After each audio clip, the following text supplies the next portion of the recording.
The vast, shimmering disk of Athelberg Station hung suspended in the velvet dark, a jewel box spilling soft, internal light onto the star-dusted canvas of space. Inside, in a chamber where walls of polished chrome steel curved into ceilings of simulated sky, Elara lay awake. Her small 7-year-old body, usually so quick to surrender to the gentle pull of sleep, felt restless tonight. She kicked off her woven light blanket, a gossamer sheet that changed color with her mood, currently a pale, anxious silver. Beyond her panoramic viewport, constellations glittered, millions of distant suns like scattered diamonds. It was a sight that usually filled her with a profound, quiet wonder, a comforting reminder of the boundless universe her mother often spoke of. But tonight, they seemed too far, too cold. A soft chime echoed from the doorway, a melody of cascading water. Elara's mother, Anya, floated in, a graceful silhouette against the softly lit corridor. Anya's dark hair, usually meticulously braided for her work in the station's astrogation hub, was loose tonight, framing a face etched with the familiar lines of love and a touch of weariness. She moved with the practiced ease of someone who had spent most of her life in microgravity. A gentle push-off from the doorframe, sending her gliding towards Elara's bed nest. "Still awake, little starbeam?" Anya's voice was a warm murmur, like the hum of the station's life support systems, always present, always reassuring. She settled beside Elara, her arm looping around her daughter's small frame. The bed nest, a soft, self-adjusting cradle of memory foam and kinetic gel, molded itself to their combined weight. Elara burrowed into her mother's side, inhaling the faint, comforting scent of ozone and stardust that always clung to Anya after a long shift. "I can't sleep, Mama. My brain won't stop thinking about everything." Anya chuckled softly, her fingers gently tracing patterns on Elara's forehead. "Everything, huh? Is it the new nebulae charts I was showing you? Or the thought of the new hyperjump drive in Sector Gamma?" Elara shook her head, a pout forming on her lips. "It's too much. The stars are so many. And the space in between. It's so big. What if we get lost out there?" Anya pulled Elara closer, her gaze drifting to the endless expanse outside the viewport. "We'll never get lost, my love. Not when we carry the map in our hearts, and the light of home in our eyes." She paused, then added, "Besides, we have the Starlight Cradle, remember?" Elara's eyes, wide and luminous in the dim light, flickered with a spark of renewed interest. The Starlight Cradle. It was a legend among the station's children, a place whispered about with reverence and awe. Only a few lucky ones got to experience it, usually when their imaginations grew too vast for their own dreams, or when anxieties about the cosmos pressed too heavily on their young minds. Is it really real?" Elara whispered, the question barely audible. Anya smiled, a tender, knowing curve of her lips. "As real as the stars themselves, little one. It was built by the first pioneers who left Earth, long before Athelberg Station was even a whisper in a designer's mind. They built it for their children, who sometimes missed the blue sky and the rustle of leaves to help them dream the biggest, brightest dreams possible, even in the heart of space." "How does it work?" Elara asked, her earlier anxieties momentarily forgotten, replaced by an insatiable curiosity. "It's a place where the universe comes to you," Anya explained, her voice taking on the lyrical quality it always did when she spoke of the cosmos. "It's woven from ancient star song, from the light of dying suns and the birth shimmer of new galaxies. It takes your thoughts, your worries, your deepest wishes, and it turns them into a journey. It's like a lullaby sung by the cosmos itself." Elara sat up, her small heart thrumming with excitement. "Can we go? Please, Mama. I want to see it." Anya's smile softened. "I think tonight is the perfect night for a journey, don't you?" With a gentle push, Anya drifted up, Elara following suit, her small legs kicking off the bed nest edge. They moved through their living quarters, the smart light panels dimming and brightening, in response to their passage. The station, a marvel of bioluminescent architecture and self-repairing alloys, hummed around them, a living, breathing entity. Ethelberg was more than just a home. It was a sanctuary, a research hub, and a stepping stone for humanity's deeper ventures into the unknown.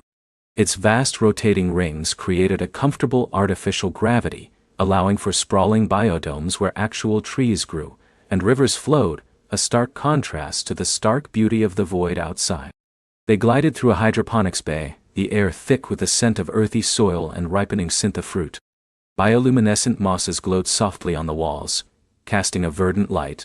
Elara loved the hydroponics bays. They felt like a secret forest tucked away in the heart of space. They passed by the observation deck, where scientists in their crisp gray uniforms pored over data streams from distant nebulae, their faces illuminated by the holographic projections of nascent star systems. Finally, Anya guided them to a less traveled sector, a quieter part of the station nestled deep within one of the primary residential rings. The corridors here were not as brightly lit, the air a little cooler, carrying a faint sweet smell that reminded Elara of moon lilies. The walls here were not chrome steel, but a smooth dark material that absorbed light, making the passage feel like walking into a deeper night. They stopped before an unmarked door, seamless and unadorned, blending perfectly with the dark wall. Anya placed her palm on a hidden sensor. A soft melodic chime rippled through the air, and the door slid open with a whisper, revealing not a room, but a tunnel. "Welcome, little star sailor," Anya said, her voice hushed with reverence. "This is the entrance to the Starlight Cradle." The tunnel was short, but utterly captivating. Its walls pulsed with a faint, internal light, shifting colors like the aurora borealis Elara had seen in simulations. The floor was soft and yielding, absorbing their footsteps. It felt like walking through a dream. At the end of the tunnel, a wide circular chamber opened up. It was unlike any room Elara had ever seen. The walls, ceiling, and floor all curved inward, creating a perfect sphere. There were no sharp angles, no visible seams. The entire surface shimmered with a gentle, pulsating light that seemed to emanate from within the very material of the room. In the center, suspended by invisible tethers, was a large translucent pod, like a giant iridescent bubble. It pulsed with the same soft internal light as the walls. "This is it," Anya whispered, guiding Elara towards the pod. The Starlight Cradle itself. Elara approached the pod cautiously, her eyes wide. It looked so inviting, so magical. She reached out a tentative hand, and as her fingers brushed the surface, it rippled like water, sending tiny luminous waves across its pearlescent skin. "It's made of a unique bioluminescent polymer," Anya explained, her voice a soft hum. "It responds to touch, to emotion, to the very energy of life. It's designed to be a sanctuary, a place where dreams can take flight."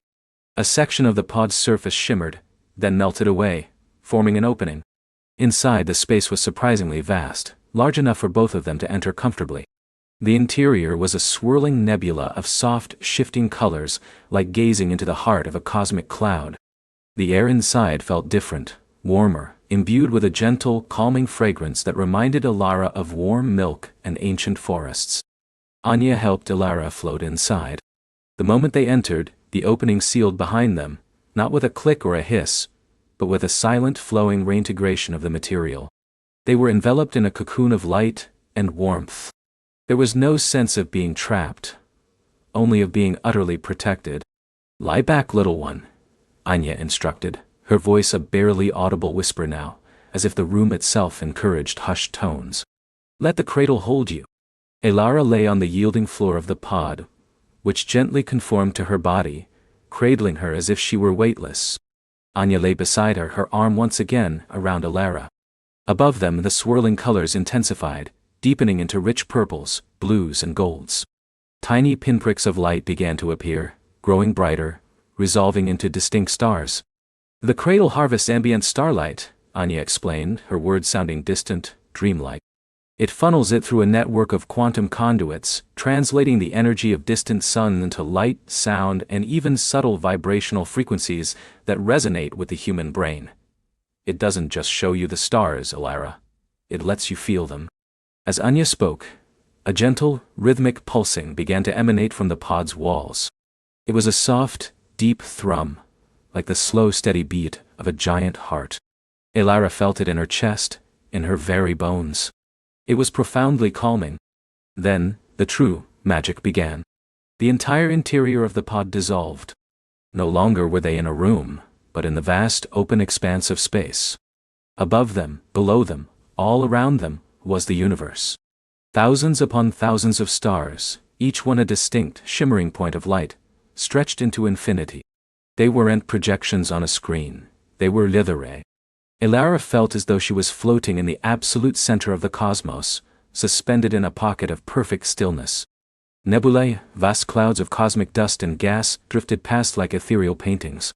One moment, they were bathed in the fiery reds and oranges of a stellar nursery, where new suns were being born, their nascent light radiating warmth, even through the simulated void.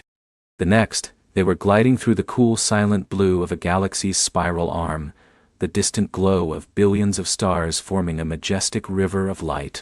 A soft, ethereal music began to play, not with instruments but with the very sounds of space itself.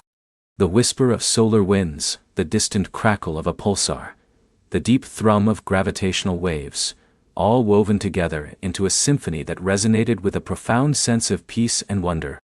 Elara felt a gentle, almost imperceptible sway, as if the pod were a ship drifting through the currents of the universe. "These are the lullabies of Lyra," Anya murmured, her voice a soft breath beside Elara's ear. "Ancient melodies, said to be heard only by those who truly listen to the universe's song. The cradle translates them for us." Elara reached out a hand, tracing the outline of a distant nebula.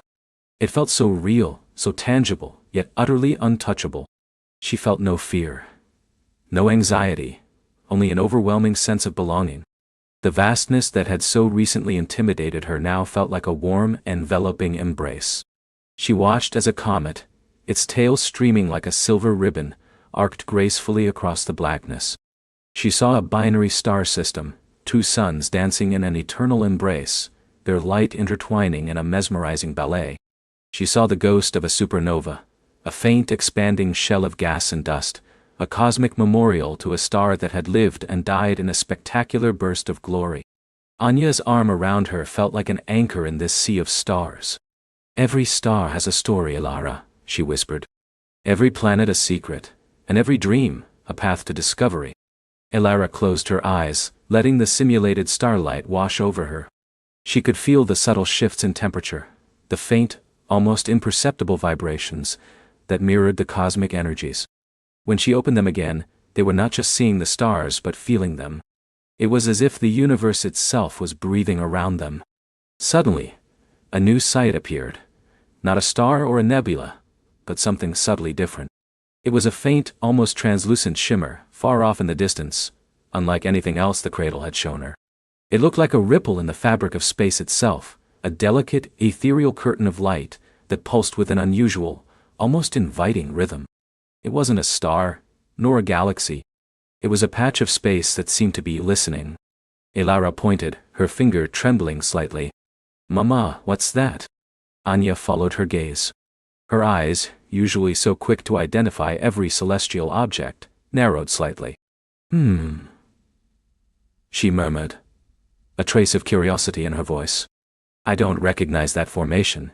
It's not on any of our current astrogation charts, not even the exploratory ones." The shimmering anomaly seemed to draw closer, or perhaps they were drifting towards it. It grew clearer, resolving into a pattern of intricate, swirling energy, like a faint, cosmic fingerprint. Within its depths, Elara thought she saw fleeting glimpses of something else. Something solid. Something constructed. Anya reached out, her fingers gently touching the shimmering surface of the pod.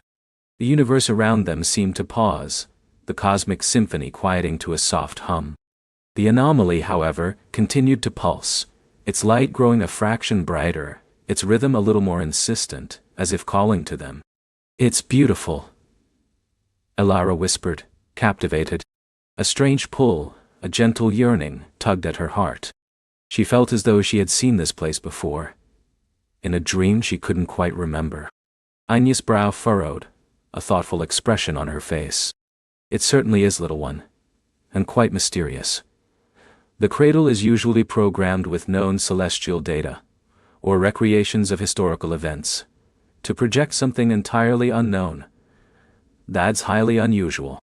She paused, a flicker of professional curiosity now overriding her motherly calm. Could it be a new discovery, or perhaps an echo? The shimmering pattern within the anomaly seemed to shift, to rearrange itself. For a fleeting moment, Elara thought she saw a shape, a structure of some kind, nestled deep within the glowing energy. It was complex, elegant, and utterly alien. And then, as quickly as it appeared, it faded, dissolving back into the swirling nebulous energy. Anya gently stroked Elara's hair. "Well, whatever it is, it's a wonder. And it's a secret for us to keep, for now." She looked at her daughter, a soft smile returning to her lips. "Perhaps it's a new dream, waiting to be dreamt." Elara leaned into her mother. The image of the shimmering anomaly burned into her memory. The vastness of space no longer felt intimidating, but filled with boundless possibilities, with unknown wonders. The Starlight Cradle had not only soothed her anxieties, it had ignited a new spark of curiosity, a desire to explore the secrets hidden within the cosmic tapestry. The gentle, rhythmic pulsing of the cradle returned, the universe around them resuming its slow, mesmerizing dance. Elara felt her eyelids grow heavy, her body sinking deeper into the soft, comforting embrace of the pod. The starlight washed over her, a warm, gentle tide. She drifted, the image of the unknown shimmer still vivid in her mind. A promise of adventure whispered from the heart of the cosmos. As sleep finally claimed her, she dreamt of reaching out and touching that shimmering curtain, of stepping through it into a universe even more wondrous than she could imagine. Anya watched her daughter's face soften in sleep, a peaceful smile gracing her lips. She looked back at the receding, shimmering anomaly, still faintly visible in the simulated distance. "An echo," she murmured again, her scientific mind already whirring with questions. "Or, perhaps, a prelude."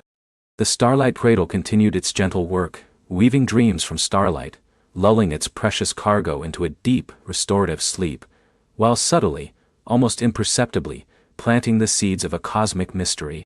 Dr. Aris Vance, a woman whose life was a delicate balance between theoretical astrophysics and the tangible warmth of her daughter's hand, felt a familiar pull, the irresistible lure of an unsolved equation.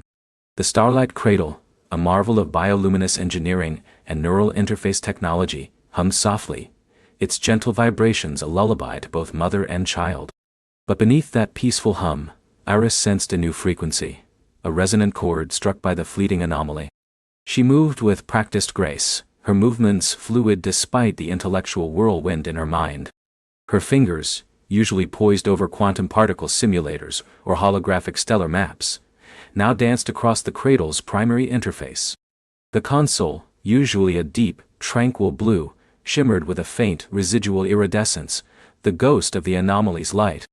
"Log playback, full spectrum capture," she murmured, her voice a low scientific incantation. The cradle's central crystalline sphere pulsed, projecting a miniature, three-dimensional recreation of Elara's sleep chamber.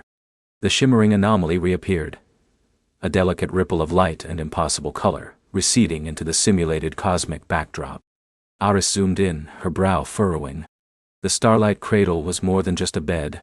Designed by Iris's own team, it was a bespoke neurocognitive development system, intended to foster empathy, spatial reasoning, and creative problem-solving in children. It did this by translating carefully curated data streams, nebulae, ancient Earth forests, alien geological formations, into immersive, personalized dreamscapes. Each dreamscape was woven with subtle learning algorithms, gently guiding the child's subconscious. It was meant to be a safe, controlled environment. But this anomaly, it was outside the cradle's programmed parameters. It was unfamiliar. Iris ran diagnostics, cross-referencing against known astrophysical phenomena. No match. No, this wasn't a cosmic ray burst or a gravitationally lensed quasar. The energy signature was faint, but distinct, almost harmonic. It wasn't destructive, in fact it felt gentle, inviting even. Her scientist's instinct screamed for more data, to dissect, to understand. Her mother's heart, however, thrummed with a different rhythm, a protective tremor. Elara was safe. The cradle's fail-safes were robust, yet the unexpected always carried a kernel of unease. She reviewed the cradle's internal sensor logs, specifically those monitoring Elara's neural activity. The readings were fascinating. As the anomaly appeared and receded, Elara's brainwave patterns, typically settling into deep delta sleep, showed a momentary gentle spike in the theta activity, the state associated with dreams and deep meditation. It wasn't an awakening, not a disturbance. It was an engagement, a response. The cradle hadn't just observed the anomaly. It had, in some subtle way, interacted with it, translating its strange energy into a form Elara's developing mind could process. Starlight Cradle. Analysis complete. The cradle's soft, synthesized voice responded, devoid of the iridescence, back to its usual calm. Anomaly classification. Unknown. Energy signature suggests non-destructive interaction. No observed negative impact on subject Elara Vance. Dream state analysis indicates enhanced engagement with ambient dreamscape elements during anomaly presence. Enhanced engagement. That was the phrase that stuck with Iris. It wasn't a warning, but a confirmation that Elara had been touched by whatever this was. Iris leaned closer to the holographic display, watching the ghostly shimmer fade once more. An echo, or a prelude, she repeated, her voice barely a whisper. She couldn't shake the feeling that this wasn't an isolated incident. It felt like a whisper on the cosmic wind, a gentle touch from something vast and unknown. And now, that touch had reached Elara. Shriling. Eodim. Deep within the Starlight Cradle, Elara drifted. Her dreamscape was a boundless sea of shimmering colors, not the sharp hues of daylight, but the soft, swirling pastels of a nebula. Tiny motes of light, like miniature stars, danced around her, each one a silent chime, a gentle breath. She was weightless here, floating in an ocean of cosmic dust and nascent suns, a warm, comforting current guiding her. Normally, the cradle's dreamscapes were vibrant but structured, designed to present specific learning scenarios. Tonight, however, felt different. It was less a narrative, more an experience. The edges of her dream blurred, dissolving into an even deeper sense of wonder. The familiar programmed stars of her usual dream sky pulsed with a new, inner light. They weren't just distant suns, they felt alive, responsive. Then, she saw it. A faint, almost imperceptible ripple in the fabric of her dream sky. A gentle distortion of the starlight itself. It was the same shimmering anomaly her mother had observed. But here, in the tender architecture of her subconscious, it was less a scientific phenomenon and more a presence. It wasn't a solid form, but a cascade of light that flowed like water, yet held the luminescence of 1,000 suns. It stretched out, not towards her directly, but alongside her, as if a silent companion had joined her journey through the cosmic sea. A feeling washed over Elara, not of fear or confusion, but of profound recognition. It was like remembering a forgotten melody, a taste of something ancient and true. The shimmering light didn't speak in words but in colors and sensations. It communicated a sense of vastness, of endless journeys, and of a deep abiding peace that permeated the very fabric of existence. She reached out, her dream hand passing through the light as if it were made of pure thought. Yet as her hand traversed it, she felt a fleeting impression, a whisper against her mind. It wasn't language, but a mosaic of images, distant, swirling galaxies, crystalline structures forming and dissolving, the silent dance of cosmic dust clouds. And beneath it all, a persistent, gentle thrum like a giant heart beating in time with the universe. The cradle, in its role as translator, filtered this raw cosmic impression, shaping it into something beautiful and comprehensible for Elara's young mind. It wasn't overwhelming, but inviting. The shimmering presence seemed to invite her to look closer, to feel deeper. She followed it, her dream self propelled by a gentle, invisible current. As she moved, the motes of light around her intensified, each a tiny beacon, guiding her deeper into the heart of the dream. She wasn't alone. The anomaly was a guide, a silent, luminous path through the starlit ocean. It showed her wonders beyond her mother's carefully curated dreamscapes. She saw nebulae that hummed with living color, not just gas and dust, but fields of nascent consciousness. She perceived planets with atmospheres that sang like wind chimes, and moons carved from solidified starlight. These weren't just images. They were sensations, emotions, an entire symphony of cosmic life. The Starlight Cradle, intended to weave dreams, light, was now weaving dreams with something else. Something that resonated with the very fabric of the cosmos. And Iris spent the next few hours in a fever of analysis. She cross-referenced every known signal, every theoretical anomaly. Nothing. The signature was unique. It was structured, not random noise. It possessed a harmonic frequency that suggested an underlying intelligence, or at least an ordered origin. It wasn't a broadcast, not in the traditional sense of a radio wave or a laser pulse. It was more akin to a resonance, a vibration in the fabric of space-time that the Starlight Cradle, with its advanced bioluminescent receptors, had somehow detected and processed. The cradle's original design brief, pushed by Iris's visionary, if somewhat eccentric, mentor, Dr. Jian Li, had included a speculative component, the ability to detect and interact with subetheric sympathetic vibrations. At the time, Iris had dismissed it as Li's poetic flourish, a way to sell the concept of starlight weaving dreams. Now, staring at the precise, elegant energy signature, she wondered if Li had known something she hadn't. Had he built in a capability to listen for something humanity hadn't yet learned to hear? She pulled up Li's old schematics, deep diving into the cradle's core programming.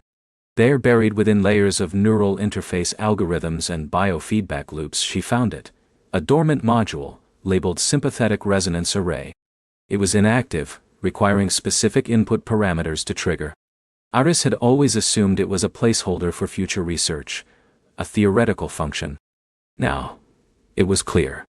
The anomaly had not just been detected, it had deactivated this module, however briefly. The cradle had, in essence, resonated with it. This wasn't just a random cosmic event. This was an I-response. The implication sent a shiver down her spine that had nothing to do with fear and everything to do with awe. If the anomaly was an intelligent signal and the cradle had responded, then Elara, lying peacefully within its starlit embrace, had been at the very nexus of first contact. Not with a probe or a transmission, but with a subtle, energetic presence that spoke directly to the subconscious, translated by a technology designed to weave dreams. Iris found herself pacing the quiet chamber, her thoughts racing. Should she disconnect the cradle? Should she shield Elara from this unknown? Her scientific mind urged caution, but her intuition, the same intuition that had led her to countless breakthroughs, whispered something else entirely. It felt right.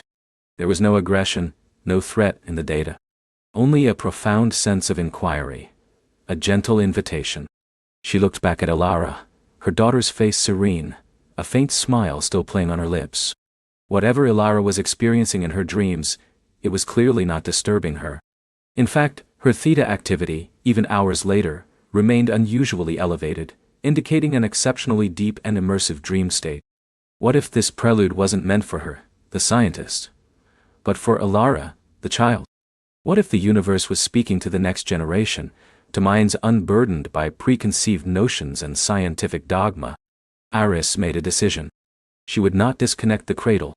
Not yet. Instead, she would monitor. She would learn. And she would try to understand what this resonance array was truly capable of. She activated a hidden diagnostic protocol within the sympathetic resonance module, setting it to passively record any further interactions, without actively transmitting. She was building a net, hoping to catch more of these shimmering echoes. As the pre-dawn light began to filter through the chamber's view screen, painting the distant, simulated stars with streaks of pale gold, Iris felt a renewed sense of purpose. This wasn't just about discovery anymore. It was about guidance, protection, and understanding a new form of communication that might bridge the vast, silent chasms of space. And her daughter was, unknowingly, at its heart. Manna bin Yan. Elara's dream continued its luminous dance. The shimmering presence had led her to a place unlike any she had ever imagined, even in her most fantastical playtimes. It was a vast, crystalline cavern, not carved from rock, but from solidified light. Every surface glowed with an internal luminescence, refracting the cosmic colors into a kaleidoscope of gentle energy. In the center of this cavern, a magnificent structure pulsed. It wasn't a building or a machine, but a living sculpture of interwoven light and sound. It hummed with the same gentle rhythm she had felt earlier, a deep, resonant thrum that seemed to vibrate in her very core. She knew, instinctively, that this was the source of the shimmering presence, the heart of the echo. As she approached the light sculpture, she saw intricate patterns emerge within its pulsing form. They were not static, but constantly shifting, flowing like liquid constellations. Each pattern told a story, not in words but in colors and forms. She saw the birth of stars, the slow, graceful dance of galaxies, the intricate tapestry of life unfolding on countless worlds. It was a symphony of cosmic history, played out in pure light. The Starlight Cradle, ever the gentle interpreter, translated these vast abstract concepts into forms Elara could grasp.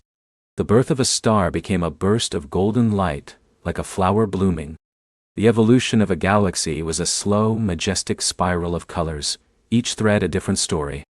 Life on distant planets was represented by playful, shimmering sprites of light, dancing and interacting in intricate ballads. Elara felt no fear, only an immense curiosity and a sense of belonging. The light sculpture didn't overwhelm her. It embraced her.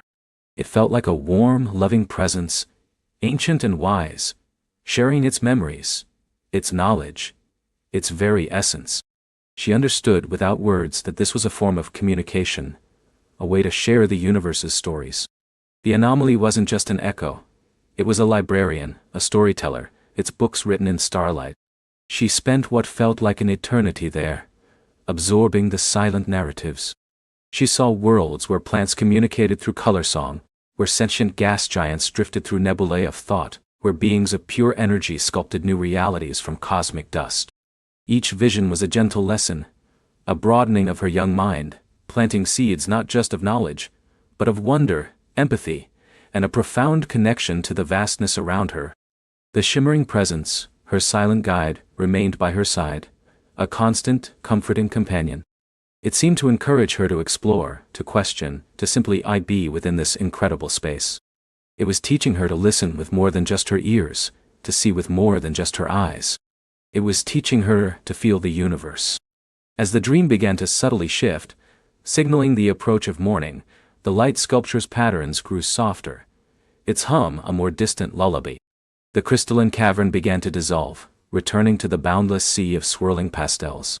But the shimmering presence didn't disappear entirely. It folded itself into the fabric of her dream, becoming a luminous thread, a pathway that seemed to stretch into the future, promising more stories, more wonders. Elara knew, deep in her dreaming heart, that she would return.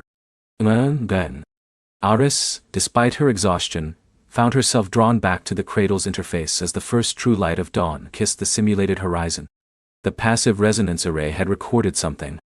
Not another full manifestation of the anomaly, but a faint, persistent harmonic trace. It was like a lingering scent, a reverberation in the cradle's sensitive systems.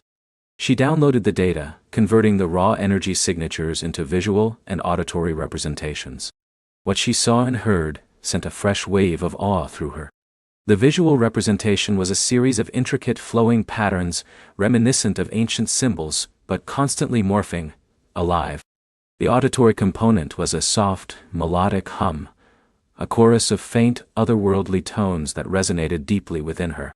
It wasn't music as she knew it, but something far more fundamental, a sound that seemed to speak of order, beauty, and immense age. This was not a random burst. This was information. Complex, structured information, far beyond anything humanity had ever encountered. The cradle, designed to translate complex data into comprehensible dreamscapes, had done just that, but with an input source that was entirely alien. It had taken raw cosmic resonance and woven it into a narrative for Elara. Aris felt a profound shift in her understanding. The anomaly wasn't just an external event that had briefly touched Elara. It was a conversation, initiated by something vast and ancient, and facilitated by the Starlight Cradle. And Elara, in her innocent sleep, was participating. The implications were staggering. If this was a communicative entity, a form of intelligent life that communicated through harmonic resonance and symbolic light, then humanity's search for extraterrestrial intelligence had been looking in the wrong places, listening with the wrong instruments. They had been scanning for radio waves, for signals that mimicked their own technology, while the universe whispered in a language of starlight and dreams. Her scientific caution warred with a burgeoning sense of wonder and responsibility. Protecting Elara was paramount. But what if protection meant allowing her to continue this unique connection? What if this was not a danger, but an opportunity? An opportunity for Elara to grow, to learn, to perceive the universe in a way no human ever had before? She thought of Dr. Lee, her eccentric mentor, and his sympathetic vibrations. He must have intuited something, glimpsed a truth that Aris, in her logical scientific framework, had dismissed as poetic license. He had built a receiver, unknowingly, a bridge between consciousness and cosmos. Aris watched Elara stir slightly, a soft sigh escaping her lips. Her daughter's face was still serene, imbued with the deep peace of a restorative sleep. But there was something else now, a subtle radiance, a hint of ancient light in the soft curve of her smile. Aris knew with absolute certainty that this was just the beginning. The Starlight Cradle had indeed planted the seeds of a cosmic mystery, and now, those seeds were beginning to bloom, not just in Elara's dreams, but in the very fabric of Aris' own understanding of the universe. The echo had passed. The prelude had begun. And she, the astrophysicist, the mother, was now inextricably part of its unfolding symphony. She would prepare. She would listen. And she would guide Elara through whatever wonders or challenges this extraordinary connection might bring. Aris spent the next few days in a haze of sleepless nights and hyper-focused days, her mind a whirling vortex of astrophysical equations, neurological theories, and the visceral overwhelming love for her daughter. The Starlight Cradle wasn't just a poetic metaphor now. It was a tangible, if ephemeral, phenomenon, deeply intertwined with Elara. The echo had resonated, and Aris, the seasoned scientist, found herself navigating a landscape far stranger than any black hole or distant galaxy she had ever theorized. Her first priority was protection. Subtlety was key. While Elara slept, Aris meticulously installed an array of advanced non-invasive sensors around her daughter's bed. These weren't the clunky biomonitors of old. They were barely there filaments of smart fiber woven into the bedding, designed to track neural activity, microfluctuations in localized space-time, energy field variances, even subtle shifts in atmospheric composition within the immediate vicinity of Elara's sleep cycle. She activated a low-frequency, wide-spectrum scanner, usually reserved for detecting obscure cosmic background radiation, recalibrating it to focus on her apartment, particularly Elara's room. It was overkill, a desperate act of a mother trying to quantify the unquantifiable, but Aris needed data. She needed to understand. During the day, Aris observed Elara with a new, almost clinical intensity, tempered by maternal warmth. Elara seemed unchanged, her usual bright, curious self, absorbed in building gravity-defying towers with shimmering flexi blocks, or sketching fantastical creatures with bioluminescent inks. Aris watched for any signs, unusual fatigue, heightened sensitivity, a faraway look in her eyes, but found none. The connection, whatever it was, seemed to manifest only when Elara's conscious mind receded, allowing the deeper currents to flow. Aris dedicated every spare moment, snatched from her work at the Pan-Galactic Observatory and her responsibilities as a mother, to research. She delved into fringe theories, ancient texts digitized from long-lost civilizations, and obscure astronomical anomalies that had baffled scientists for centuries. She cross-referenced patterns of unusual energy bursts with historical accounts of shared dreams or collective visions. She searched for any mention of a starlight cradle, a cosmic nursery, or a celestial hum. Her searches yielded tantalizing fragments, myths of beings born from nebulae, philosophical treatises on the universal consciousness, theoretical papers on quantum entanglement across vast cosmic distances. But nothing concrete, nothing that directly addressed a child's direct, personal connection to such a phenomenon. It was as if Elara was trailblazing a path no human had ever walked before. The second night after the initial revelation, Aris again settled into the armchair in Elara's room, the soft hum of her hidden monitors a barely perceptible counterpoint to the quiet breathing of her daughter. She had prepared a highly sensitive neural interface, a sleek circlet designed for advanced dream state analysis, but hesitated to place it on Elara. It felt too invasive, too much like she was turning her daughter into an experiment. For now, observation would suffice. Then, it began. Elara's breathing deepened, becoming more rhythmic, then subtle shifts registered on Eris' personal data pad. The neural activity spiked, not chaotically, but in distinct, organized patterns unlike regular REM sleep. The space-time sensors registered microfluctuations, like ripples in an invisible pond, centered around Elara's head.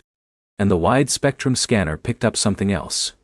A faint, almost imperceptible energy signature, resonating at a frequency Eris had never encountered in any cosmic phenomenon. It wasn't radiation. It felt more like a coherent signal, a whisper on the edge of the universe. Eris watched Elara, her heart pounding. Her daughter's face remained serene, but a faint, ethereal glow seemed to emanate from her, a subtle luminescence that even the low-light sensors registered. It was like starlight, condensed and radiating from within. The next morning, Elara woke with a joyful, almost incandescent energy. "Mama!" she exclaimed, bouncing on her bed. "I went on a long journey last night, to the place of the singing lights." Eris knelt beside her, feigning casual interest, her internal processor racing. "Oh? Tell Mama about it, sweetie." Elara's eyes, usually a deep emerald, seemed to hold a fleeting, shimmering quality, like distant galaxies reflected in their depths. "It wasn't dark, Mama. It was so bright, but not hurting bright. Like everything was made of warm, soft colors that sang. And there were shapes, big, slow shapes, like giant, gentle whales made of light, swimming through the colors. And they had tiny little lights following them, like their babies." She paused, her brow furrowed in concentration. "And they were building things, Mama. Like really, really big, slow things. With light." Eris prompted, her voice steady despite the tremor in her hands. "Building what, sweetheart?"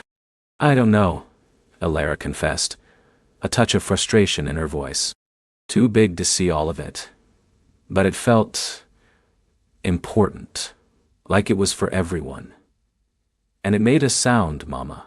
Not a hum this time. More like a very, very soft, very, very deep song. Like the whole universe was singing a lullaby." A lullaby. The Starlight Cradle. Eris felt a chill crawl up her spine. The data from her sensors flashed in her mind.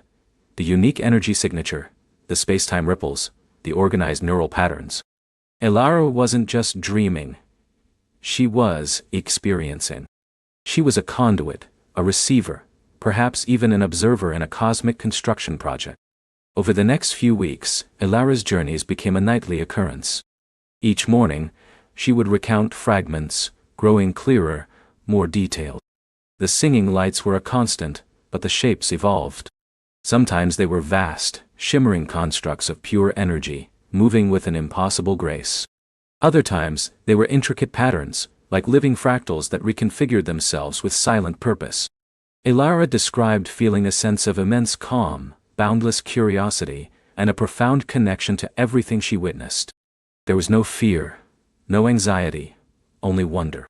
Eris meticulously logged every detail Elara shared, correlating it with the sensor data. The energy signature grew stronger, more defined. The space-time fluctuations became more complex, almost like a signature of a specific, non-terrestrial physics at play. The neural patterns were unlike any human brain activity ever recorded, showing an astonishing capacity for parallel processing and direct sensory input that bypassed traditional neural pathways. It was as if Elara's brain was temporarily rewired, directly interfacing with an external, non-biological source of information. One morning, Elara described a new element. "Mama, last night, I didn't just watch. I felt like I was helping. Not with my hands but with my thinking. Like my thoughts were making the light whales move just a little bit, or helping the big patterns change." Eris's breath hitched. Interaction. This wasn't just observation anymore. This was participation. The prelude was indeed blossoming into a symphony, and Elara wasn't merely listening. She was learning to play. The implications were staggering. If Elara's consciousness was interacting with this external phenomenon, what were the boundaries? Could information flow both ways? Could this Starlight Cradle be a form of sentient collective intelligence, and was it actively seeking to connect? And why Elara? Was it her unique genetic makeup, a latent ability awakened by the Cradle's technology, or simply a random, beautiful confluence of cosmic circumstance? Iris found herself increasingly isolated by her secret. She couldn't share this with her colleagues, not yet. They would demand proof, rigorous scientific method, and Elara's experiences, however real, were still too subjective, too deeply personal. She could imagine the skeptical stares, the gentle suggestions of parental bias, perhaps even the alarm that might lead to Elara being subjected to invasive studies. No. Her daughter's well-being was paramount. She would protect Elara, even if it meant carrying the weight of this cosmic secret alone. The strain of maintaining this secret, while simultaneously performing her demanding job and being a present mother, began to tell on Iris. She relied heavily on automated assistants for household tasks, delegating even basic meal preparation to the nutrient synthesizers. Her focus at the observatory became almost monomaniacal, her mind constantly sifting through astronomical data for anything that might relate to Elara's experiences. Any distant nebula that might pulse with that unique energy signature. Any theoretical construct that could explain a child's mind interfacing with a cosmic entity. One evening, as Iris reviewed the latest sensor data, a new pattern emerged. The energy signature, once diffuse, began to coalesce. It wasn't just a static hum. It had structure, rhythm, almost like a language. She tried to apply known decryption algorithms, but it was too alien, too complex. It was a symphony without a known score. That night, Elara's dream was different. Iris knew it before Elara even woke. The energy signature was brighter, more focused, almost pulsing. The space-time ripples were more pronounced, creating a localized gravitational anomaly that registered even on Iris's more robust external sensors. It was as if a tiny invisible bubble of altered reality had formed around Elara's bed. In the morning, Elara was quieter than usual. Her eyes held that distant, shimmering quality, but now there was a hint of something more profound, almost melancholic. She didn't bounce. She sat up slowly, looking at her hands. "Mama," she said, her voice soft, "I saw the cradle itself last night." Iris froze, her blood running cold. The Starlight Cradle? Elara nodded. "It wasn't a baby cradle, Mama. Not really. It was a space. A very, very big space filled with so many stars. But they weren't like our stars. They were alive. And they were all connected by lines of light, like a giant sparkly web. And in the middle of it all, there was a quiet, dark place, but it wasn't scary dark. It was..." She looked at Iris, her young face filled with an ancient wisdom. "And there were others there, Mama. Not like the light whales, more like us. But they were made of the light, too. And they were waiting." "Waiting for what, sweetheart?" Iris asked, her voice barely a whisper. Elara shrugged, a child's gesture, but her eyes held the weight of untold millennia. "I don't know. But they looked at me. And they knew me. And one of them, a very big one, but still gentle, put its light hand on my forehead like this." Elara gently touched her own forehead, right between her eyebrows. "And it showed me something." Iris braced herself. "What did it show you?" "It showed me a path," Elara said, her gaze fixed on something far beyond the walls of their apartment. A path of light, stretching from the cradle, all the way to our world. And the path was dark in some places, like broken, but in other places it was bright and strong. And the light person showed me that I was one of the lights on the path, Mama. One of the new lights. The new lights. The seeds blooming. Iris felt a wave of awe and terror wash over her. Elara wasn't just connecting. She was part of something grander, an ancient, cosmic lineage, perhaps even a restoration project. The broken parts of the path suggested a disruption, a lost connection, and Elara was somehow instrumental in repairing it. The Starlight Cradle was not merely a passive observatory. It was an active entity, communicating, guiding, and perhaps even recruiting. That evening, Iris made a decision. It was too big for her alone, too complex, too potentially dangerous. She couldn't risk Elara becoming a pawn in a cosmic game she didn't understand. But who could she trust? Not the military, who would see it as a weapon. Not the corporate interests, who would seek to exploit it. Not even the general scientific community, who might dismantle the wonder in their quest for empirical data, potentially harming Elara in the process. There was only one person, aside from her late husband, whom Iris trusted implicitly with her life and her deepest secrets. Dr. John Lee, her mentor and closest colleague at the Pan-Galactic Observatory. John was a brilliant xenolinguist, renowned for his work on abstract communication patterns and his open-minded approach to unconventional phenomena. He was also a fiercely ethical individual, with a deep respect for life and individuality. The next morning, Iris secured Elara's safety with her most advanced, cloaked security protocols, a web of quantum encryption and micro-drone surveillance, designed to appear as routine home automation, before making her way to the observatory.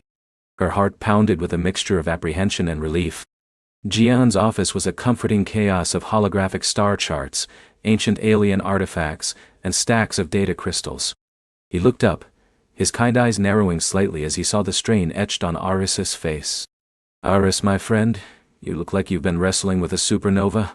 Iris closed the door, activating the office's secure privacy field. "Worse, Jian. Much, much worse. Or perhaps, much better. I don't know yet. But I need your help. And I need your absolute discretion. This involves Elara." Jian's jovial demeanor vanished, replaced by a focused intensity. "Elara? What has happened? Is she well?" "Physically, yes. Mentally. She's embarking on a journey no human has before. I believe she is directly interfacing with what I can only describe as a sentient cosmic network. An ancient intelligence, perhaps even a collective consciousness, responsible for seeding life or knowledge across the galaxy. We've been calling it the Starlight Cradle." Jian listened, utterly silent, as Iris recounted everything. The initial hum, the vivid dreams, the sensor data, Elara's descriptions of light whales and light people, the broken path, and the terrifying, exhilarating notion of Elara being a new light. She showed him the neural patterns, the space-time fluctuations, the unique energy signature, all anonymized of course, presented as hypothetical data, but with enough specificity for Jian's sharp mind to grasp the implications. When Iris finished, the silence in the room was profound, broken only by the hum of the privacy field. Jian leaned back, his gaze fixed on a holographic projection of a distant, swirling nebula. "A starlight cradle," he murmured, his voice laced with awe. "An ancient network, connecting through a child. This is beyond anything I've ever imagined, Iris. Beyond all our theories of first contact." He turned to her, his expression serious. "You say this is verifiable data, not just anecdotal? The energy signatures, the neural patterns, they are consistent and outside known parameters?" "Absolutely," Iris confirmed. "I have weeks of data. It's consistent. It's growing stronger. And Elara's descriptions are too detailed, too specific for a child of her age to fabricate without external input. She's describing physics and biology we only theorize about." Jian nodded slowly. "And you believe they are communicating? Perhaps even guiding her?" "Yes." She described being shown a path, being part of a restoration. "I believe this cradle is attempting to re-establish a connection, and Elara is the chosen conduit."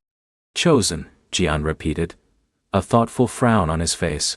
"That implies intent, purpose. Not just a random cosmic anomaly." He paused, rubbing his chin. "And you came to me because you understand language in its most abstract forms, Jian. Because you are open to the unconventional. And because you are the only person I trust implicitly to help me protect Elara, and to understand what this means for humanity, without exploiting or harming her." Iris looked at him, her heart laid bare. "She's not just my daughter, Jian.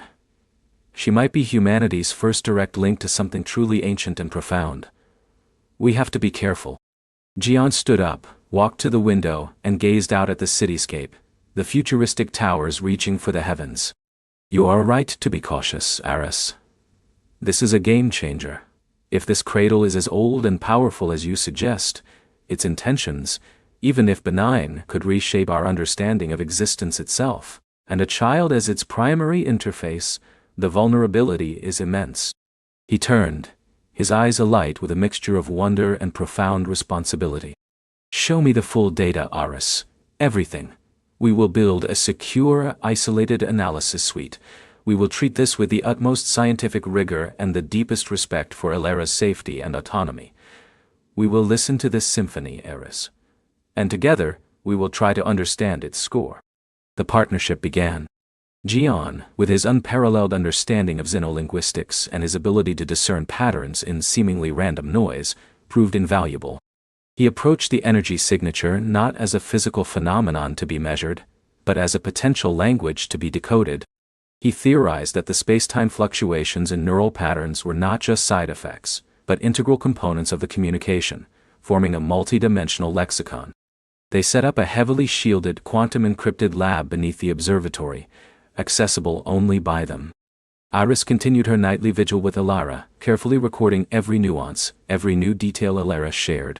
Gian, meanwhile, spent hours immersed in the data, constructing complex algorithms to map the energy frequencies to conceptual frameworks, the space-time ripples to grammatical structures, and Elara's neural activity to semantic interpretation. Slowly, painstakingly, a rudimentary understanding began to emerge. The Starlight Cradle wasn't a single entity, but a vast interconnected network of intelligences spread across countless light years. It was ancient, older than many stars, and its purpose was indeed to nurture nascent civilizations, to share knowledge to guide evolution, not through direct intervention, but through subtle resonant communication. The lullaby Elara had described. The broken path Elara had seen was a disruption in this network, a cosmic silence that had fallen over a sector of the galaxy.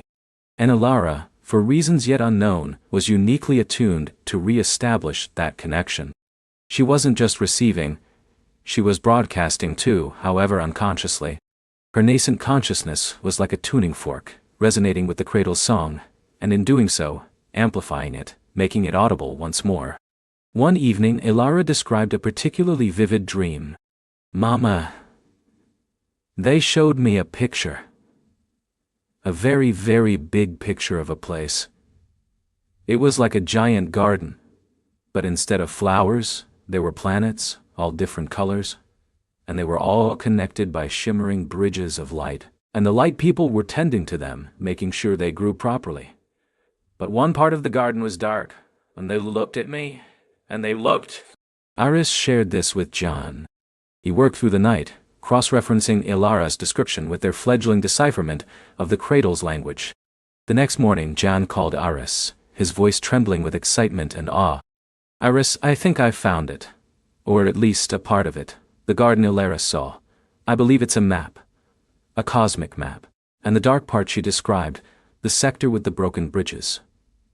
It correlates with a region of space we've always found anomalous. A vast, seemingly empty void, far larger than any known nebula, where our telescopes pick up no discernible life signs, no active star formation, nothing but cosmic." "The great silence," Iris repeated, a shiver running through her. "A place of cosmic mystery, known to astrophysicists as a region of inexplicable quiescence, now potentially revealed as a wound in the fabric of a galactic network." "And the bridges of light," Jian continued. "I believe they are pathways for information, for consciousness. And Elara. She is not just a receiver, Iris. She is a transmitter. Her presence, her unique neural resonance, is creating a beacon. The cradle is using her, not as a tool, but as a catalyst. She is helping to mend the broken path, to reawaken the connection to the great silence." Iris looked at the data Jian sent, the holographic projections of the cosmic map, the glowing lines of connection, and the vast, dark expanse of the great silence. A single, tiny, luminous point pulsed on the edge of that darkness. A point that corresponded precisely to Iris's home planet, Iris 3, and within that point, a smaller, brighter spark, radiating outward. Elara. The symphony was no longer just a lullaby. It was a call to action. And Iris the astrophysicist, the mother, realized that guiding Elara, meant more than just protecting her. It meant empowering her, helping her to understand her extraordinary role in a cosmic tapestry far grander than anyone could have ever conceived. The echo had passed. The prelude had begun. And now, the true movement of the symphony was about to unfold, demanding not just listening, but active participation, from a little girl with starlight in her dreams, and a mother who would brave the universe for her. The great silence was stirring, and Elara was its dawn.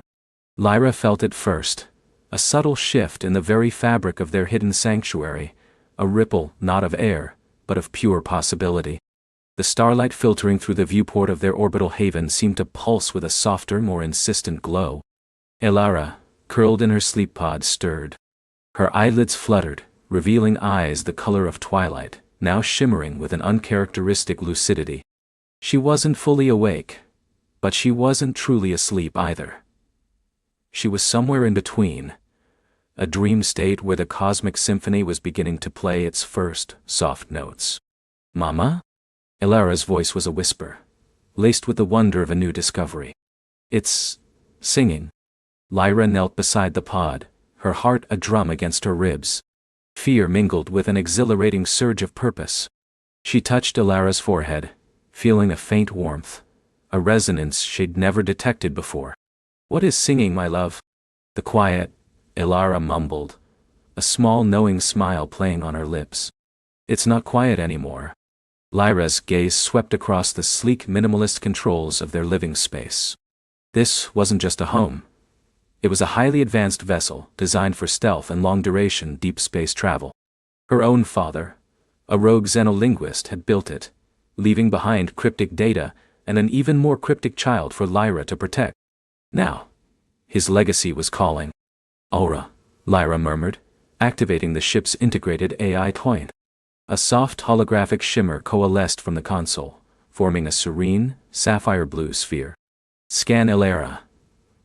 Full spectrum, with emphasis on bioneural and quantum entanglement signatures. "Initiating," Aura's calm, synthesized voice responded. Data scrolled across the main screen, a blur of alien symbols and fluctuating energy readings. "Readings are anomalous, Lyra. Elara's neural pathways are demonstrating unprecedented levels of synchronous resonance with ambient cosmic background radiation. Her brain activity is forming complex, self-generating harmonic patterns."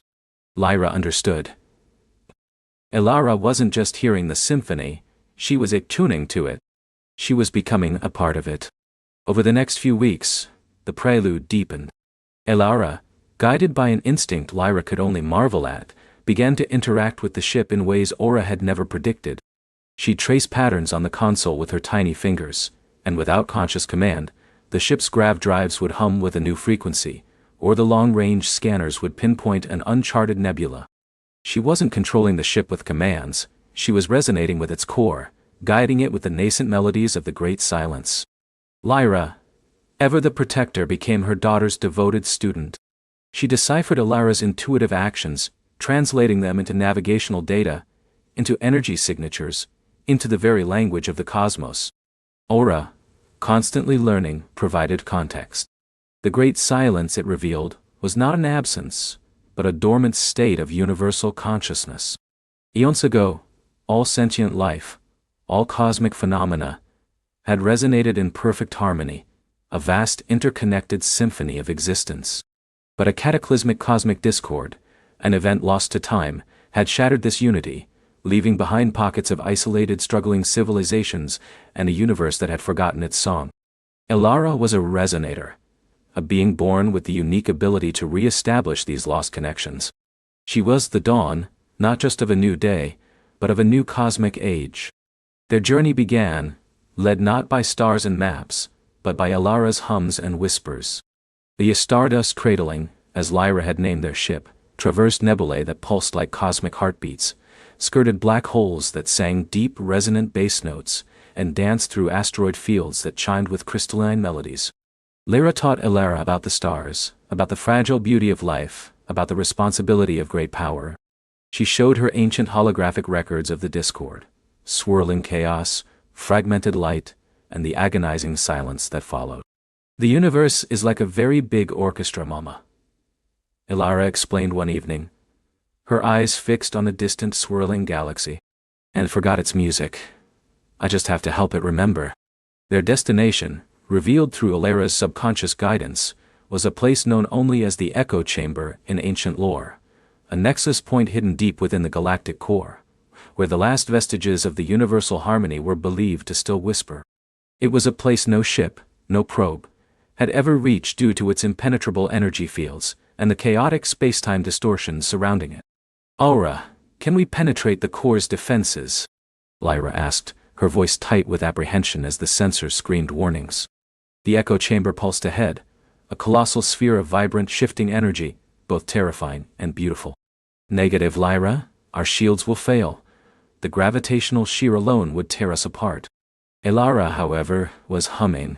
A low, sweet melody that seemed to resonate with the very fabric of the stardust cradling. She walked to the main viewport, placing her small hand against the transparent plasteel. The energy field outside flickered, responding to her touch. It's not a wall, Mama, she said, her voice clear and calm. It's a chord. A very loud, very old chord that needs to be played with. Lyra watched, mesmerized, as Elara began to move, a slow, graceful dance. Her small body swayed, her arms rose and fell, conducting an invisible orchestra. The hum from her lips grew, rising and falling in complex arpeggios. The Stardust Cradle responded, not to Lyra's controls, but to Elara's song.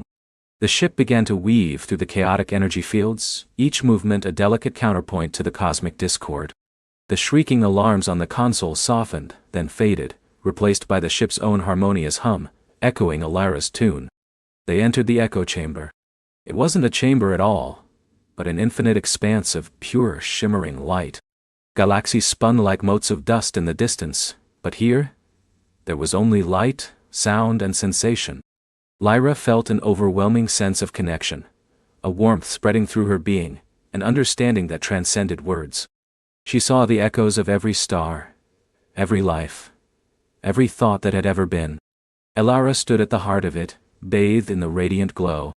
Her song intensified, not loud, but infinitely rich, weaving itself into the very fabric of the light. Her eyes closed, and a single tear, bright as a supernova, traced a path down her cheek. She wasn't just remembering the music. She was recomposing it, adding her own pure, innocent note. Lyra reached out, not to stop her but to join her. She placed her hand gently on Elara's back, a silent promise of unwavering love and support. In that moment, the mother's fierce devotion and the daughter's boundless wonder intertwined, creating a resonance so profound, it rippled through the entire echo chamber. The light pulsed. The sounds deepened. And then, a new hum began. Not Elara's alone, but a vast universal chorus, soft at first, then growing, enveloping them in a symphony of perfect harmony. It wasn't loud. It was simply there, a pervasive, gentle presence, filling the cosmic void with purpose and connection. The great silence was no more. It had awoken, not with a roar but with a whisper, a gentle song of unity and understanding. Elara slowly opened her eyes, no longer shimmering with unearthly light, but with the soft, knowing glow of a child who had found her place in the universe. She turned to Lyra, her small hand reaching for her mother's. "It worked, Mama," she whispered, her voice filled with quiet triumph. "They remember." Lyra pulled her daughter into a fierce, loving embrace, tears streaming down her own face. "Yes, my Starlight," she murmured, pressing a kiss to Elara's hair. "They remember, and so do we." The stardust cradling, now filled with the gentle, pervasive hum of the reawakened universe, began its journey home. Elara, nestled safely in her mother's arms, drifted off to sleep. Her dreams were no longer just starlight. They were entire constellations, singing the new song of a universe reborn, guided by the purest note of all, a little girl's heart, and a mother's unwavering love. The symphony had begun, and its melody would echo through the cosmos forever.